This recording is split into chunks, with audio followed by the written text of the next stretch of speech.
Buenas noches, bienvenidos a esta reunión de hoy martes. Hoy vamos a orar y vamos a aprender de la Escritura, cómo orar y qué es lo que el Señor nos quiere decir.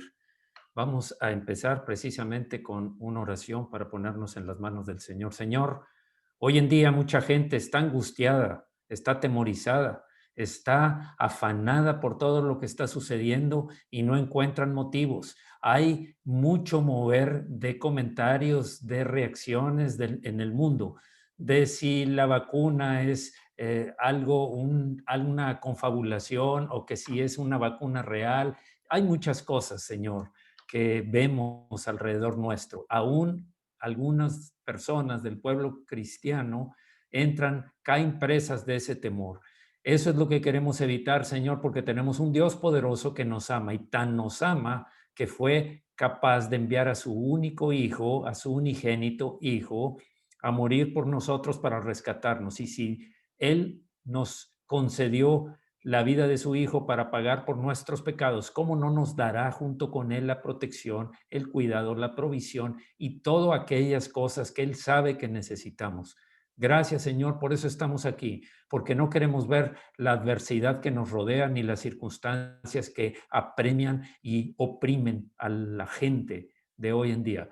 Nosotros ponemos nuestros ojos en Jesucristo, ponemos nuestros ojos y nuestra esperanza en tus promesas, en tu protección, en tu favor, en tu amor, Señor. Gracias, Señor, porque nuestros ojos están puestos en Jesús, el autor y consumador de la fe. Gracias por el gozo que produce eso, Señor, sabiendo que estamos siendo ovejas del buen pastor, nuestro Señor Jesucristo. En el nombre de Jesús estamos dispuestos. Si queremos alimentarnos, Señor, si tenemos hambre y sed de tu palabra, de las palabras que salen de tu boca, Señor, cuando leemos la Escritura, es tu palabra la que está entrando en nosotros y tiene vida y tiene poder y empieza a actuar.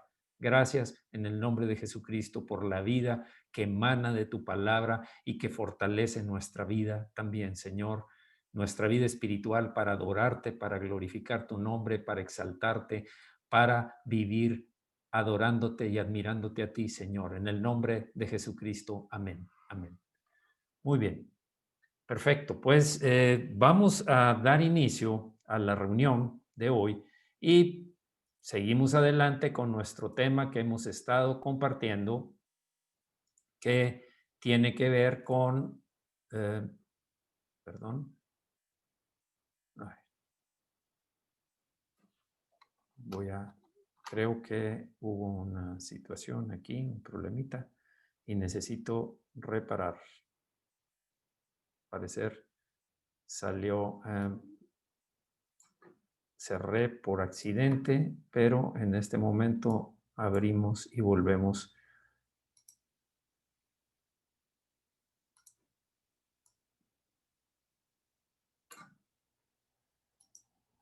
En un momento más voy a estar proyectando el tema de hoy, que como ustedes saben, tiene que ver con las plagas, que es algo que nos ha ocupado los últimos, con esta va a ser la 39 ocasión que hemos estado viendo este tema y precisamente es lo que vamos a seguir haciendo. Bien, empecemos entonces con el tema que nos ocupa y que tiene que ver con... Bien, veamos. Vamos a empezar inspirándonos en un salmo, el Salmo 56, como lo hacemos cada martes. En el Salmo 56, el título que viene en algunas Biblias es Confío en tus promesas, que realmente es el resumen del tema que se está tratando. Y este salmo, este himno, este canto, oración, fue compuesto por David. David compuso este himno cuando los filisteos lo tomaron preso en Gat. Entonces, ahora, en el Salmo, perdón, aquí debe decir 56. Por error salió 40, pero es el Salmo 56:1. Dios mío, ten compasión de mí, pues hay quienes me persiguen, a toda hora me atacan y me atormentan. Mis enemigos no dejan de atacarme ni de noche ni de día. Son ya demasiados los orgullosos que me atacan. Quiero hacer una puntuación aquí. En el versículo primero dice, hay, pues hay quienes me persiguen. Estos enemigos que lo persiguen, en el caso de David eran los filisteos, eran los que estaban buscándolo para matarlo. Incluso también David tuvo persecución por parte de Saúl, el rey Saúl. En este caso eran los filisteos, pero en el caso nuestro, los enemigos que mencioné cuando estaba orando son de los que nos persiguen, de los que intentan desviarnos del camino, de los que intentan tomar nuestra paz y robarla y dejarnos una serie de situaciones angustiosas, temores, etcétera. Eso es lo que quiero enfocarme para entender este salmo. Mis enemigos no dejan de atacarme ni de noche ni de día. Son ya demasiados los orgullosos que me atacan. Cuando siento miedo, confío en ti, mi Dios, y te alabo por tus promesas. Confío en ti, mi Dios, y ya no siento miedo. Nadie podrá hacerme daño jamás. Esto lo dijo David 1000 años antes de Jesucristo. Nada más para darnos una idea que la escritura no es para una época. He oído personas que dicen, sí, pero eso ya hay que modernizarse, estamos en otra época, esas son las cosas antiguas. Perdón, pero la Biblia no tiene una fecha de caducidad. De hecho, el Señor dijo, el cielo y la tierra pasarán, pero mi palabra no pasará. Entonces, esto le sucedió hace 3000 años a un hombre llamado David. Te alabo por tus promesas. Hagamos nuestro esta declaración del Espíritu Santo por la escritura o la composición que hizo como canto David en este Salmo 56. Te alabo por tus promesas, confío en ti, mi Dios, y ya no siento miedo. Nadie podrá hacerme daño jamás. Luego dice, siempre cambian mis palabras y solo piensan en perjudicarme. Acá el impacto que hacen nuestros enemigos, ya sabemos que nuestra lucha no es contra carne y sangre, sino lo que está atrás realmente, los actores intelectuales, no los actores físicos, muchas veces personas que nos pretenden hacer daño o murmurar o criticar o de alguna forma denigrar nuestra imagen, lo que sea. Pero estamos hablando aquí enfocándolo a todos esos enemigos que hay actualmente, como dije anteriormente, las circunstancias que nos oprimen o pretenden oprimir a todo el mundo. El pueblo de Dios que pone su esperanza en el Señor, en el brazo poderoso del Señor, no debe temer. Y piensan en perjudicarme, se ponen a espiarme y hacen planes contra mí. Esa es la labor precisamente del maligno. Tantas ganas tienen de matarme que vigilan todos mis pasos. Dios mío, enójate con mis enemigos y ponlos en vergüenza, no los dejes escapar. El Señor lo ha estado haciendo y los puso en vergüenza en la cruz a través del sacrificio de nuestro Señor Jesucristo. Los puso en vergüenza en la cruz. Ya no pudieron nada más que salir avergonzados. Anota en tu libro todas las veces que he huido. Tú bien sabes las veces que he llorado. Cuando yo te pida ayuda, mis enemigos saldrán huyendo. Yo estoy seguro, Dios mío, que cuento con tu apoyo. También una declaración en base a una confianza, a la esperanza, pero con la confianza puesta en el Señor, en su poder, en su misericordia, en su favor hacia nosotros. Confío en ti, mi Dios, y te alabo por tus promesas. Confío en ti, Señor, y te alabo por tus promesas. Repite. Confío en ti, mi Dios, y ya no siento miedo. Nadie podrá hacerme daño jamás. Fíjense cómo repite tratando de convencerse a sí mismo de la verdad, porque las mentiras, toda la trama que teje el enemigo en nuestra mente, en nuestro corazón, en las circunstancias que nos rodean, pretenden sembrarnos ideas de temor, de angustia, de soledad, de fracaso. Confío en ti, mi Dios, y ya no siento miedo. Nadie podrá hacerme daño jamás. Esta es una decisión que tomó David. Es una decisión. Ya lo he dicho muchas veces, pero admiro esa forma que tenía David. ¿Por qué te abates, alma mía? ¿Por qué te turbas dentro de mí? Confía en Dios, porque aún he de alabarle. Confía, confía, confía, fe, fe, fe en el Señor, en sus promesas, en su amor, en su bondad, en su misericordia. Yo te prometo, Dios mío, que te cumpliré mis promesas y delante de tu altar te daré las gracias. Es fácil prometer, es muy sencillo prometer, pero la Escritura nos invita a que tengamos cuidado cuando hacemos promesas, o mejor ni siquiera las hagamos, porque si hacemos una promesa debemos cumplirla. Para Dios es importante las promesas. Así lo dice.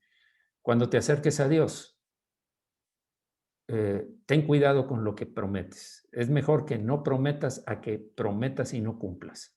Tengamos cuidado. Si hay una promesa, y hay muchas promesas que hacemos en nuestra vida, promesas importantes que hacemos, que debemos cumplir hasta el último, cueste lo que cueste. Se trata de la honra y la reverencia a un Dios todopoderoso. 13. Tú, mi Dios, me libraste de caer, me libraste de morir, para que nunca deje yo de andar en tu presencia, que es la luz de la vida. Esto es la conclusión de este salmo. Esta es la conclusión de este tiempo de adversidad, tiempo de angustia que pudo desencadenar el temor y la desolación en el corazón de David. Pero él termina diciendo, me libraste de caer, me libraste de morir. Realmente el andar en pecado, el acabar en frustración, el acabar en desánimo, es una forma de morir. Dicen que la depresión es la antesala, el paso anterior de la muerte. Por eso es que eso es lo que pretende el enemigo. Esa es una forma de llevarnos al extremo de nuestra vida. Me libraste de morir para que nunca deje yo de andar en tu presencia, que es la luz de la vida. Vamos a orar. Señor, nosotros somos sujetos a esas mismas presiones que toda la gente del mundo tiene. Ha durado ya 9 meses. 9 meses tenemos con esta situación, Señor. 9 meses en los cuales hemos estado bajo circunstancias de, primero, aislamiento, pero también sujetos a todos los comentarios, sujetos a los impedimentos de salir con libertad, de hacer las cosas que antes teníamos por costumbre. Pero en medio de todo esto te damos las gracias, Señor, porque tú siempre tienes un propósito y un plan. Esto no podía haber sucedido sin tu permiso. Pero cuando sucede y nosotros convencidos de que todas las cosas ayudan a bien a los que amamos a Dios, a los que andamos conforme al Espíritu, no conforme a la carne, seremos bendecidos a través de esto. Entenderemos que es un tiempo de recogernos, de aislarnos, de meternos en nuestras casas como lo hizo el pueblo de Israel cuando vino la última plaga para liberarlos de Egipto, que era la plaga de la muerte de los primogénitos. Y nos recluimos, Señor, cubiertos por la sangre del Cordero de Dios en los dinteles de la puerta de nuestro corazón, Señor, primeramente. Gracias, Señor, porque este tiempo es tiempo de meditar. Es tiempo de estar en tu presencia, Señor. Tú estuviste 40 días en el desierto solo, Señor. 40 días en ayuno. Señor, nosotros hemos estado con muchas comodidades durante todo este tiempo. Demasiadas comodidades comparadas con los tiempos que tú te separabas, te apartabas y te ibas a orar en presencia del Padre, solamente en una reunión íntima, Padre-Hijo. Y eso es lo que buscas de nosotros, que aprendamos, Señor, a tener intimidad contigo, no la intimidad de la iglesia, no la intimidad ocasional que pudiéramos haber haber tenido en ocasiones, sino una intimidad de pasar tiempo contigo, una intimidad de escuchar tu voz, de aprender a hacerlo, de aprender a estar en tu presencia. Gracias, Señor, porque nuestros enemigos serán avergonzados, porque no permitirás que plaga toque nuestra morada, Señor. Y cuando hay alguien de nuestros hermanos que está padeciendo, es, Señor, también una forma en la que tú intervienes para que todos los demás oremos por nuestros hermanos, intercedamos por nuestros hermanos, y tú los has levantado y tú los has sacado adelante, Señor. Gracias, Señor, porque esto es algo que está afectando al mundo y puede afectarnos a todos. Pero, Señor, lo más importante es que no toque nuestro corazón, nuestra esperanza en ti, nuestra confianza. Los apóstoles sufrieron en sus cuerpos persecuciones, hambre, desnudez, peligros, acusaciones, cárcel. Sí sufrían en su cuerpo, pero su corazón era cada vez más firme, su espíritu iba creciendo. Y eso es lo que pasa en este tiempo, tanto a nosotros como a nuestros hermanos, que es como si estuvieran en una prisión cuando son tocados por este virus, pero han salido triunfales y seguirán saliendo los que caigan, porque confiamos en ti, Señor. Y cualquier cosa que suceda, estamos en tus manos, Señor, en el nombre de Jesucristo. Confiamos porque tú nos libras de separarnos de ti, que esa es la peor muerte que puede haber, la muerte de la separación tuya, contigo, Señor. Gracias en el nombre de Jesucristo por tu favor, tu misericordia y tu amor. Amén. Amén. Muy bien. Sigamos adelante. Decimos qué hacer ante las plagas. Esta es la 39 semana que estamos viendo este tema. Por supuesto que hemos visto muchas diferentes formas, facetas de ver estas solución a las plagas. ¿Qué hacer? Hemos planteado muchas. Y aquí ahora estamos todavía por terminar los valles oscuros. Y sabemos que estamos fundamentando todo esto en el Salmo 23. Todo estos temas que hemos estado viendo tienen que ver con el Salmo 23. Y la última vez dijimos, nos quedamos en qué debe hacer cuando pase, qué debes hacer cuando pases por los valles oscuros. Dijimos, David dice, no temeré mal alguno porque tú estarás conmigo, tu vara y tu callado me infundirán aliento.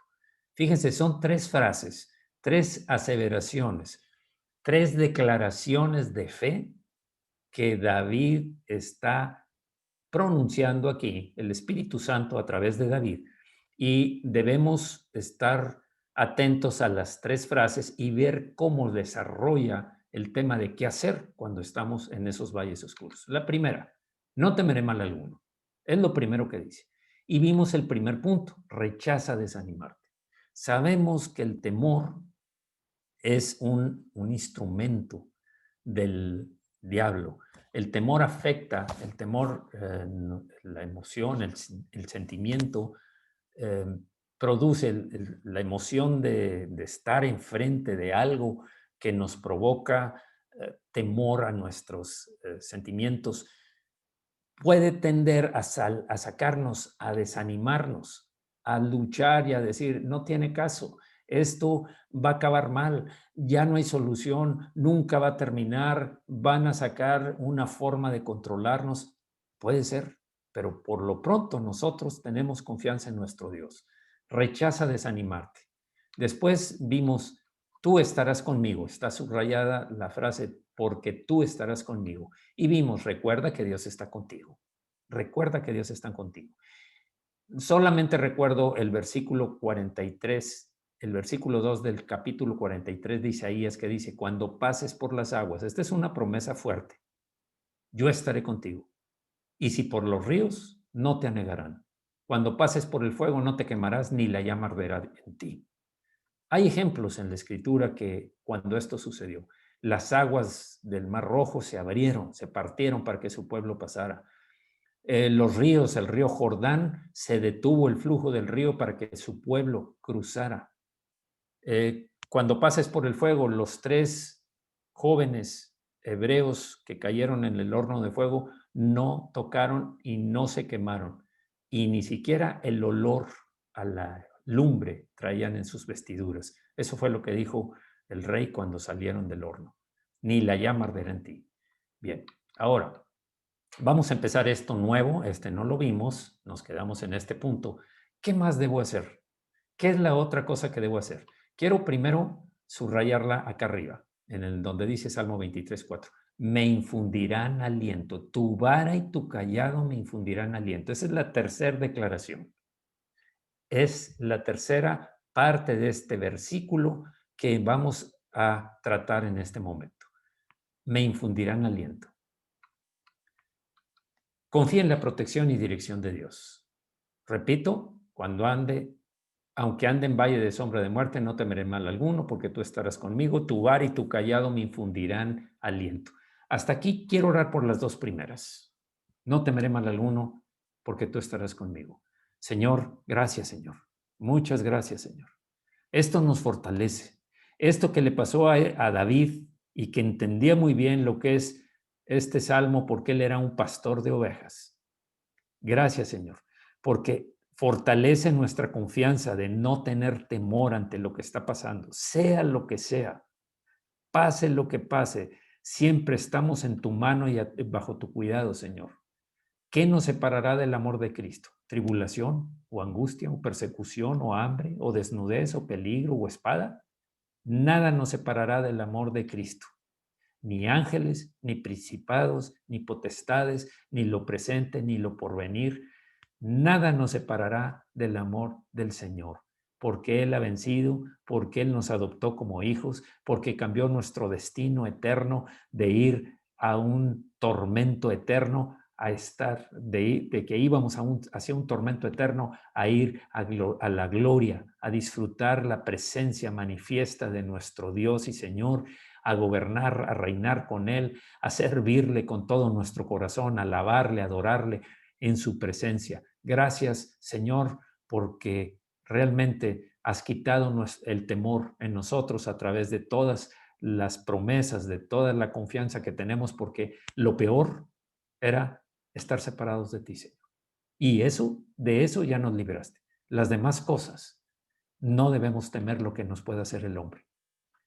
Temamos, honremos, tengamos reverencia a lo que tú puedes hacer, Señor, y por eso nos dedicamos a confiar en tus promesas. Porque tú estás con nosotros. Tú dijiste, no te dejaré ni te abandonaré. Así como lo leímos en Isaías.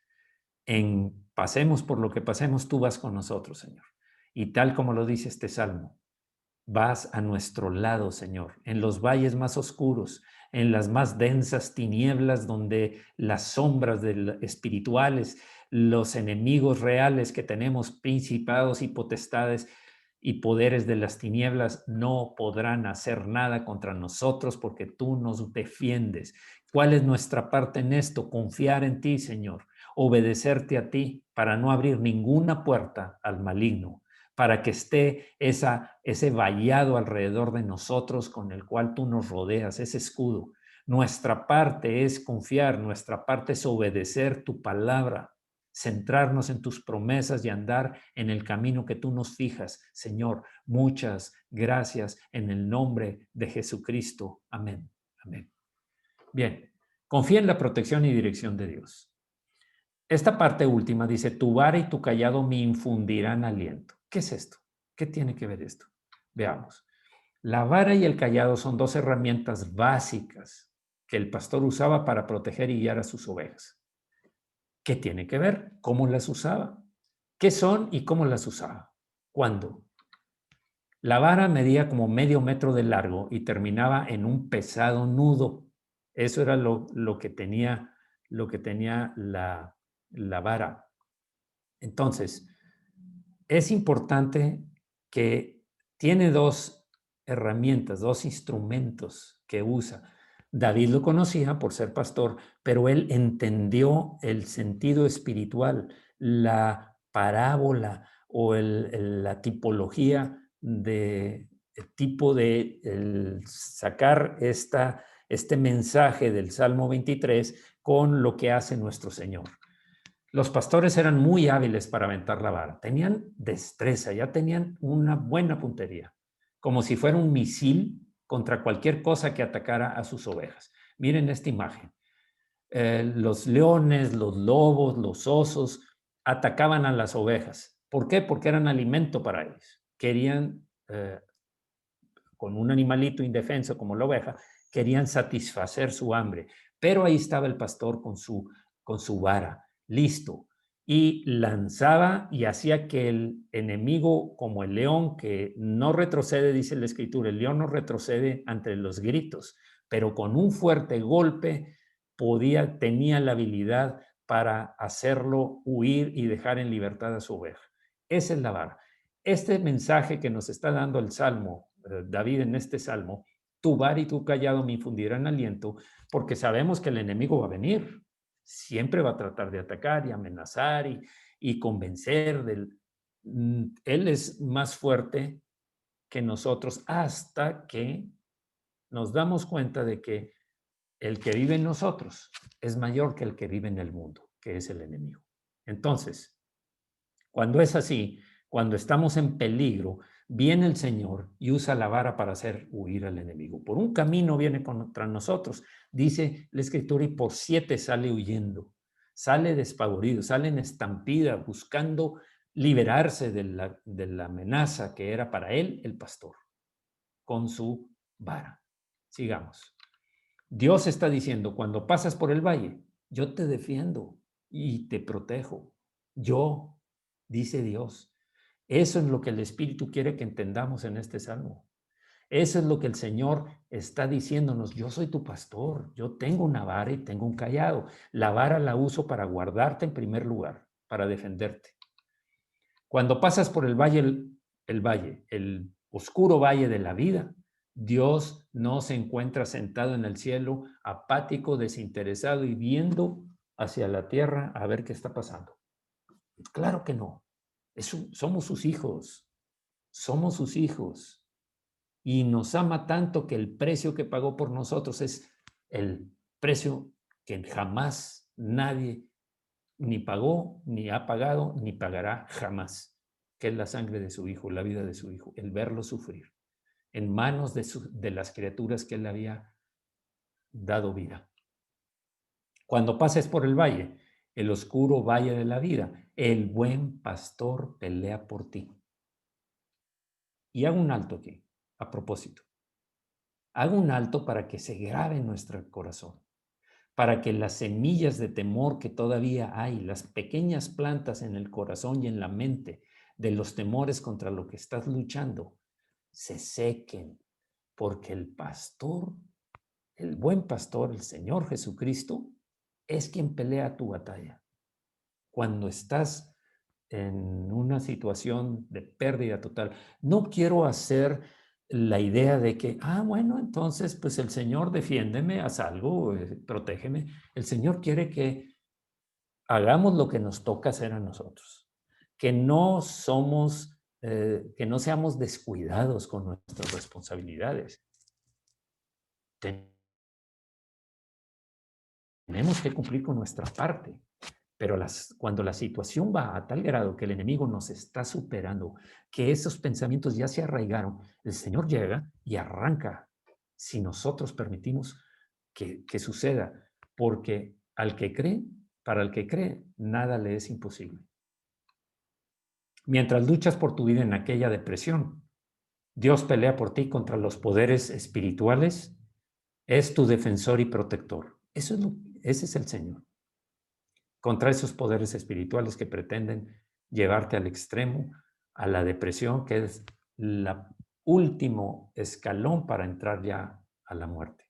De hecho, muchas personas desean la muerte. He oído varias ocasiones el hecho de decir, ya quisiera morir, porque se decepcionan, porque quieren una fe fabricada por ellos, no en las promesas de Dios, no en la voluntad de Dios, sino en mi fe. Yo tengo fe porque yo quiero hacer esto y yo tengo fe en que lo voy a hacer. Perdóname, esa no es la fe que habla la Biblia. Esa es la fe de un Dios que fabricaste, de un Dios que no está en la Biblia. Ese Dios no existe, es un ídolo fabricado para sentirte como el rey y Dios sirviéndote. No, la fe es en sus promesas, la fe es en el Señor, la fe es en la voluntad expresa de Dios para cada uno en la situación que estás viviendo. Claro que el Señor no estaba en el plan de Dios que muriera si se hubiera lanzado del pináculo del templo. Y miren, siempre saco este ejemplo porque mucha gente dice, es que yo tengo fe, ¿por qué no lo voy a hacer? ¿Por qué me va a pasar algo? Yo tengo fe. Discúlpame. Si alguien tenía fe, es el autor de la fe. Y ese es el Señor Jesucristo, nuestro pastor, nuestro buen pastor. Y podía haber dicho, no me va a pasar nada. Me tiro del pináculo del templo para demostrarle a este que mi fe es muy grande. Pero dijo, no, no tentarás al Señor tu Dios haciendo algo que Él no te mandó. Estás haciendo tu voluntad, así como lo hicieron Adán y Eva, y no obedecieron, hicieron su voluntad. Y muchos otros. Saúl, el rey Saúl, hizo su voluntad porque quería no perder a la gente. ¿Qué está pasando aquí? Puso su confianza en que el pueblo no se le fuera, que no le desertara.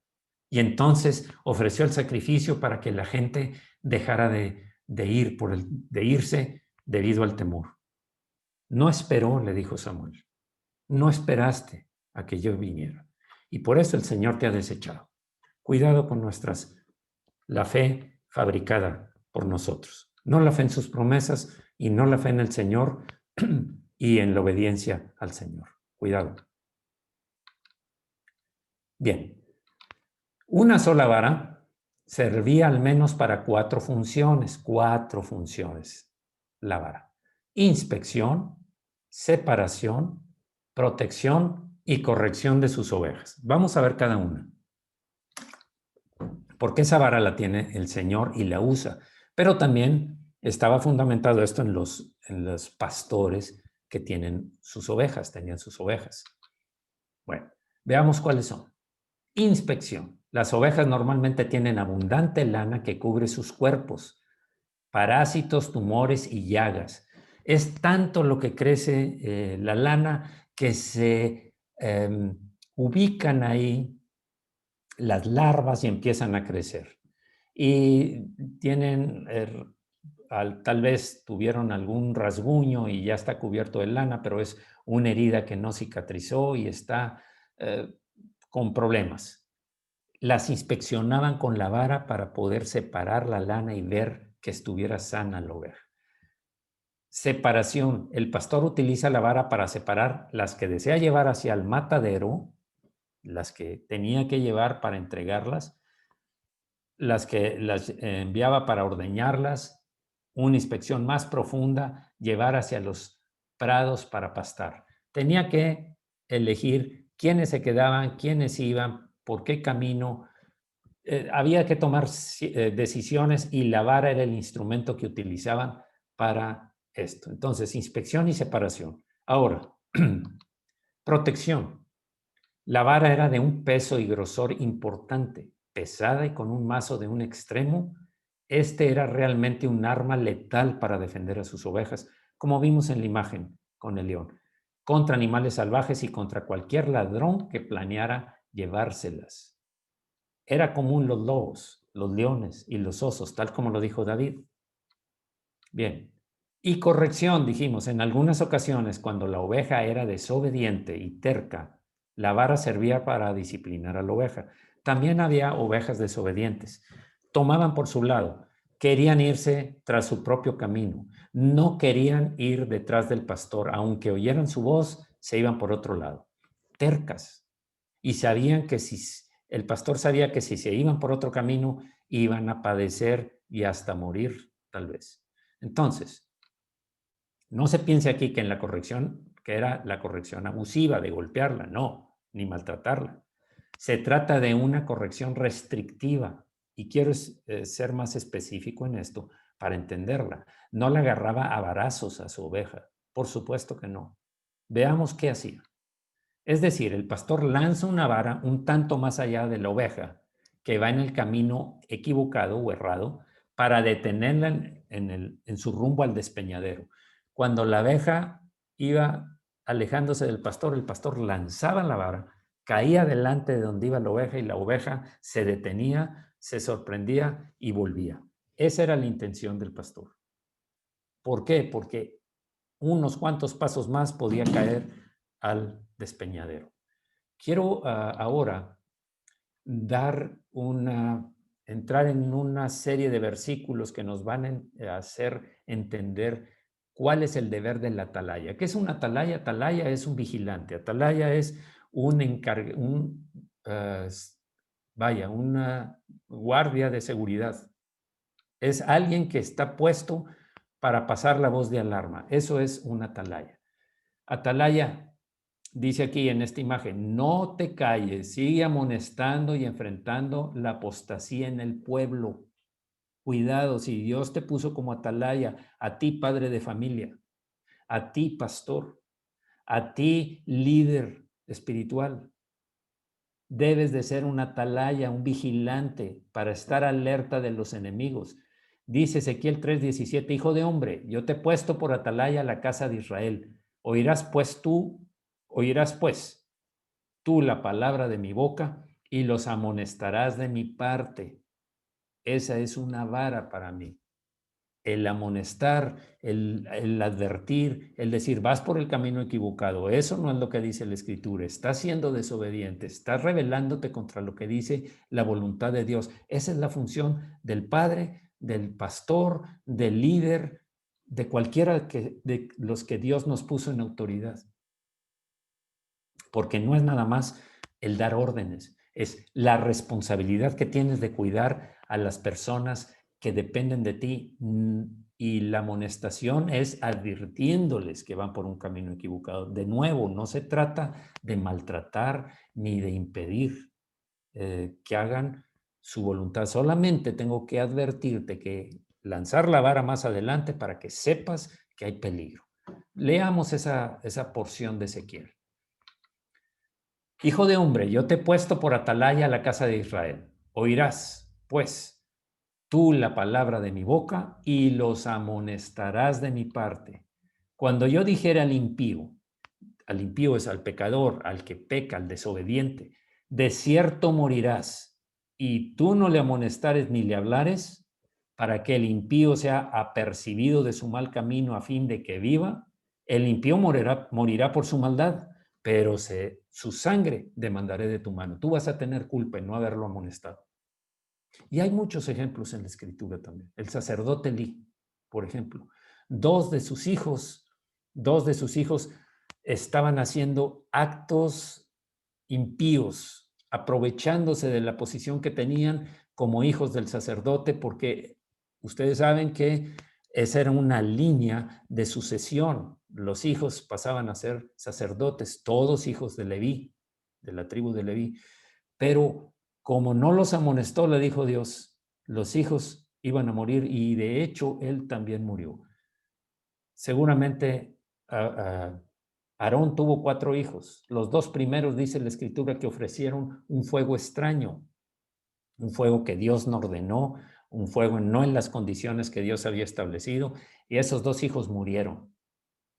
Qué duro es para no haberlos educado y para no restringirles y no hacerles ver, no lanzar esa vara adelante para decirles, eso que estás haciendo es malo, eso que estás haciendo Dios no le agrada, estás en desobediencia, eres terco, estás yendo por un camino equivocado. Por supuesto que no con las palabras que estoy hablando, estoy tratando de darle el énfasis que se necesita para hacer una atalaya. 19. Pero si tú amonestares al impío y él no se convierte de su impiedad y de su mal camino, él morirá por su maldad, pero tú habrás librado tu alma.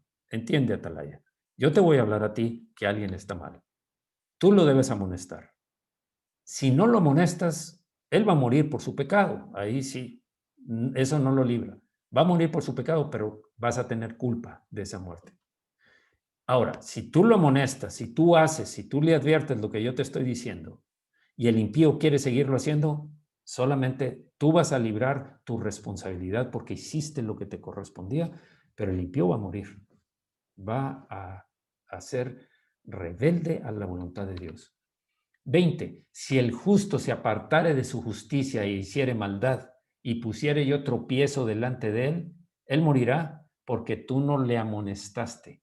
En su pecado morirá y sus justicias que había hecho no vendrán en memoria, pero su sangre demandaré de tu mano. Todo lo que él había hecho, todo el bien que había hecho, pero se apartó, pero se rebeló, pero dejó de hacer la voluntad de Dios, Dios le va a poner tropiezo. Puede ser que hasta se enfríe y se aparte, pero si no lo amonestaste, lo demandaré de ti, dice aquí. Pero si al justo amonestares para que no peque y no pecare, de cierto vivirá, porque fue amonestado y tú habrás librado tu alma. Esta es la responsabilidad de una autoridad. A veces pensamos que ser padre es educarlos en un buen colegio, con buenos modales, con ser educados con las personas, un buen comportamiento, pero eso no es lo más importante. Es importante, no digo, no lo menosprecio, por supuesto, pero lo más importante es su vida espiritual. Enséñale al niño en su camino. Cuando fuera grande, no se apartará de él. Enséñale, y si es necesario, y empezó a apartarse porque anduvo en malas compañías, porque quería satisfacer un gusto que él tiene o un deseo que él tiene, y tú no lo amonestas, él va a perder su vida espiritual, pero tú vas a tener la responsabilidad y Dios lo va a demandar de ti. Pastor, padre de familia, madre de familia, líder espiritual, todos estamos como atalayas. Es lo que nos trata de decir David cuando habla de que la vara de su pastor le infunde aliento. ¿Por qué? Porque sabía que él, si él andaba por un mal camino, iba a oír la vara delante y se iba a regresar. ¿Cómo es esa vara delante para esta situación? Empiezas a tener situaciones complicadas, provocadas por tu desobediencia, por supuesto. ¿Por qué me pasa a mí? ¿Será una prueba? Mira, es una disciplina que va a servir para purificarte como la prueba, sí, pero es una disciplina por tu comportamiento. Y si comprendemos que por la vara de su pastor, David se refería a la palabra de Dios, la Biblia, será aún más fácil entender cómo la vara de nuestro Dios nos infunde aliento. Esa es la vara. La vara es la palabra. La palabra de Dios nos guarda, la palabra de Dios nos guía, la palabra de Dios nos habla en ocasiones con ternura, pero en otras ocasiones nos amonesta, nos advierte. Entonces, esa es la vara. Cuando la entendemos, por eso tenemos que estar atentos a la escritura, porque Dios nos está hablando. ¿Qué quiere decirnos hoy? El cayado infunde aliento. El cayado es un palo de madera largo que termina en curva. Esta es una imagen de un cayado. El pastor usa el cayado para guiar y consolar. Usa el cayado para atraer a la oveja hacia sí mismo. Usa el cayado para levantar a la que está caída, la que se desbarrancó, y la alcanza con el cayado y la vuelve a sacar adelante. Cuando pasas por el valle, cuando pasas por el valle, no estás solo. Dios está contigo y usa la vara y el cayado para protegerte y guiarte. Y si comprendemos que por la vara, otra vez, de tu pastor, David se refería a la palabra de Dios, la Biblia aún será más fácil de entender como la vara de nuestro Dios, que la vara de nuestro Dios nos infunde aliento. Proverbios 3:5. Fíate de Jehová de todo tu corazón y no te apoyes en tu propia prudencia. No busques el que tú solo puedes cuidar. Tú sabes, tú tienes la decisión, ya maduraste, tú sabes cómo hacer las cosas. Es lo mío, es mi vida y yo sabré cómo lo hago. Cuídate. No te apoyes en tu prudencia. Fíate de Jehová. Otra versión dice, confía en el Señor con todo tu corazón y no te apoyes en tu propio entendimiento. Pon toda tu confianza en Dios y no en lo mucho que sabes. Filipenses 4:12. Sé vivir humildemente y sé tener abundancia. En todo y por todo estoy enseñado, así para estar saciado como para tener hambre, así para tener abundancia como para padecer necesidad. Todo lo puedo en Cristo. Todo esto que dije antes, la lista de por qué sé vivir humilde y con toda la descripción que dice el 12 es porque todo lo puedo en Cristo que me fortalece. No confundamos lo que dice el versículo 13 con que, no, yo todo lo puedo en Cristo que me fortalece. A ver, ¿a qué se refería aquí en el versículo 12? A toda esta lista de cosas. Puedo hacerlo. Si el Señor decide que yo pase por una situación determinada, puedo hacerlo en Cristo porque Él me fortalece, porque mi confianza está en Él, porque yo sé que mi vida completa está en sus manos. Y si yo soy una oveja terca, una oveja desobediente, rebelde, Él va a lanzar su vara para advertirme a través de una circunstancia dolorosa, tal vez una pérdida. De alguna manera nos va a guardar de que te vayas por el desfiladero y te pierdas. La otra versión dice, sé bien lo que es vivir en la pobreza y también lo que es tener de todo. He aprendido a vivir en toda clase de circunstancias, ya sea que tenga mucho para comer o que pase hambre, ya sea que tenga de todo o no lo tenga o no tenga nada. Cristo me da fuerzas para enfrentarme a toda clase de situaciones. Este es el punto. El Señor te da fuerzas si Él permite una prueba, como lo que decíamos, el apóstol Pablo en cárcel, Pedro y Juan en cárcel, persecuciones, apedreado, etcétera. Si el Señor lo permite, Cristo me da fuerzas para enfrentarme a toda clase de situaciones. La que tengas enfrente ahorita, la situación que estés viviendo, sea consecuencia de la plaga que estamos viviendo o sea cualquier otra cosa, aún por disciplina, aún en la disciplina. Si tú te arrepientes y te vuelves a arrepentirse, ya vemos, es volverse de ese mal camino, dejar todas las cosas que te guiaron hacia allá, amistades, programas, algo que estabas viendo, algo que posees. Apártate del mal y haz el bien. Busca la paz y síguela.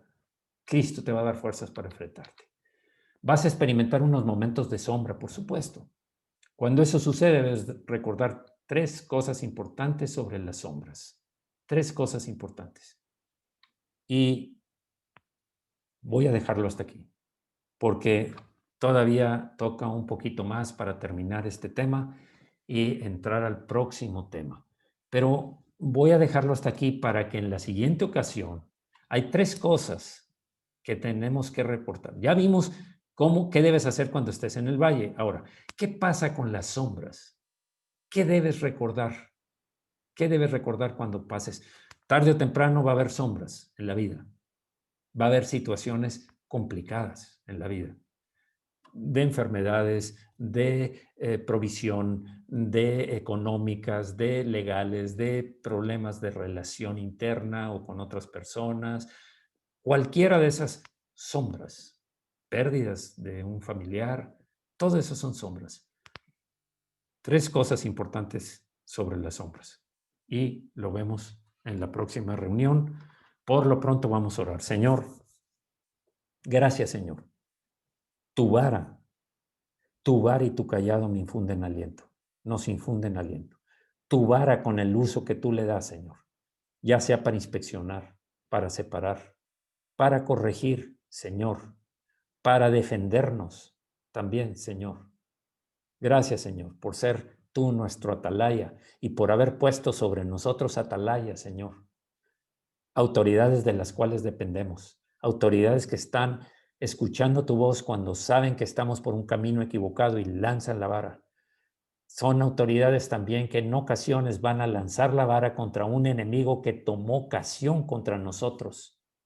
Gracias, Señor, porque tú estás al pendiente de nosotros y delegaste autoridad sobre aquellos que pusiste como nuestras autoridades, desde la familia, desde los hijos. Los padres son atalayas para sus hijos.